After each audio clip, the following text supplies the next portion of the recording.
going on, everybody? Movie buffs, comic book nerds. I'm going to see Superman, the new Superman. I'm here at the Atrium Theater in Staten Island, New York. This lot is packed. This movie's going to hit 200 mil by the end of the weekend. I'm going to review this movie for you guys. Let's go talk about it. Pretty packed theater, pretty packed. Hey, they got a nice bar now.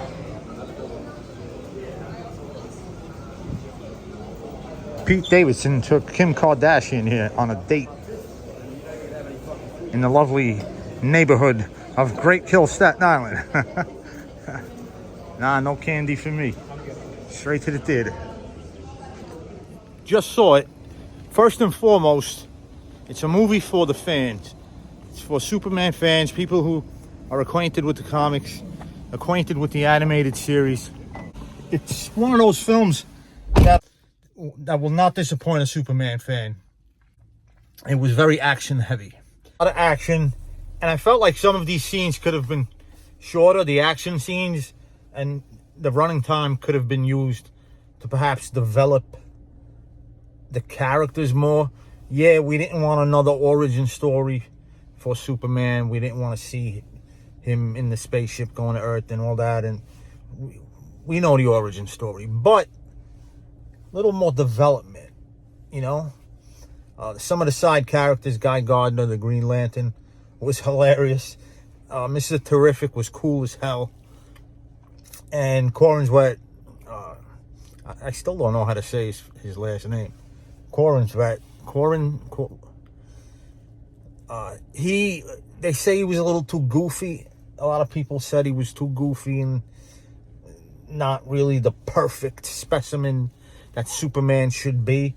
But that's what makes him relatable. And Superman, one of the big things about him, one of the big complaints about him is that he's not relatable because he's too perfect. And, you know, people like their superheroes to be more human-like. And this was the most human Superman we've ever seen on screen. On screen, because, you know, we've seen this version of Superman in the comics. I have. I'm a huge collector of Superman comics since 1988.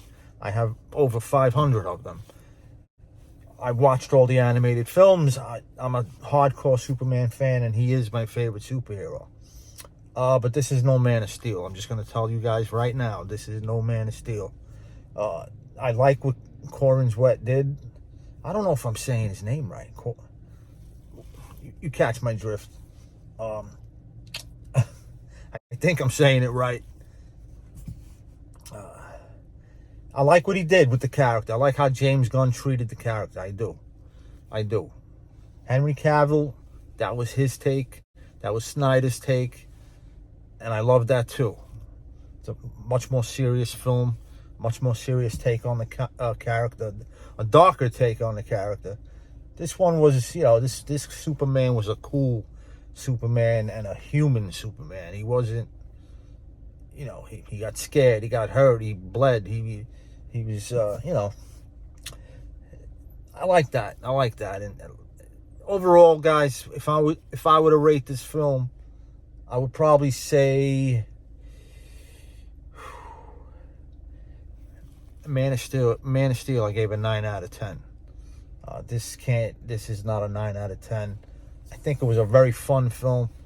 It brought the comics to life on the big screen. And I'd give it a nice solid 7.5. Again, Superman fans will not be disappointed. If you're a Superman fan, a DC Comics fan, like I am, more than Marvel, you will not be disappointed with this movie. But it's not perfect. Too many long action sequences. I got to talk about Lex Luthor, man. Played by Holt. Holt did a great job playing Lex Luthor. He was phenomenal in this movie. Phenomenal. Great energy. And he was written very well. And he was very, very formidable. He was a formidable villain. That's the Lex Luthor from the comics. he was a mastermind. I mean, the amount of intelligence and technology at his disposal was surreal. Like, and there was a lot of insinuations towards some real world current events. I don't want to really get into that. I don't want to get into the politics. But he was great. Let me tell you, for a guy without superpowers, all right, eventually Lex Luthor does gain superpowers in the DC universe.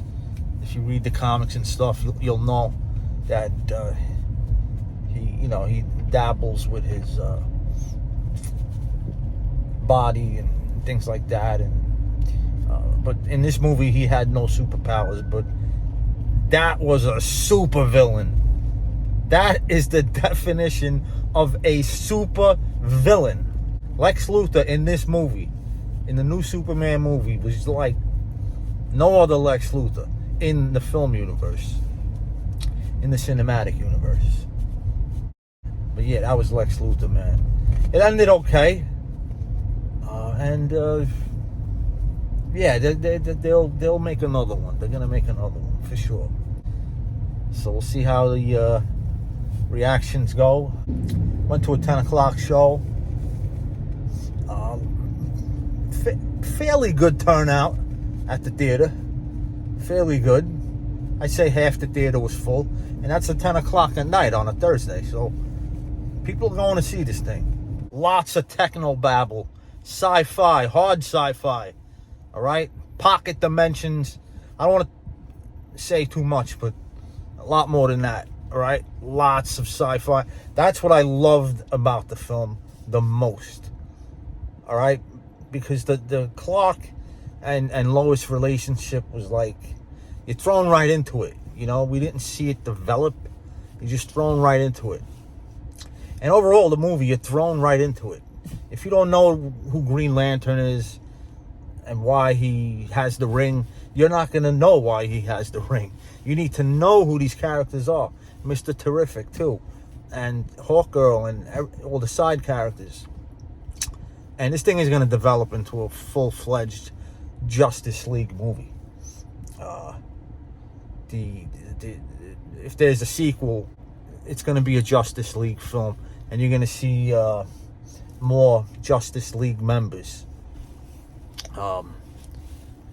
Maybe even Batman.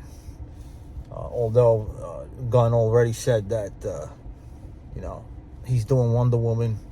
She might cameo in it, and I don't want to really spoil anything. There's some other cameos in the movie, in Superman. I don't want to say who appeared, but there's a cameo. Another Justice League member. That's all I'll say. And yeah, man, I love the sci-fi, man. This was the comics on the big screen, so I'm happy. Not perfect, not a perfect movie. Too many action scenes that were, like I said. All right, guys, enjoy the film. Superman fans, rejoice. We got a new Superman movie. Come on. Go see it.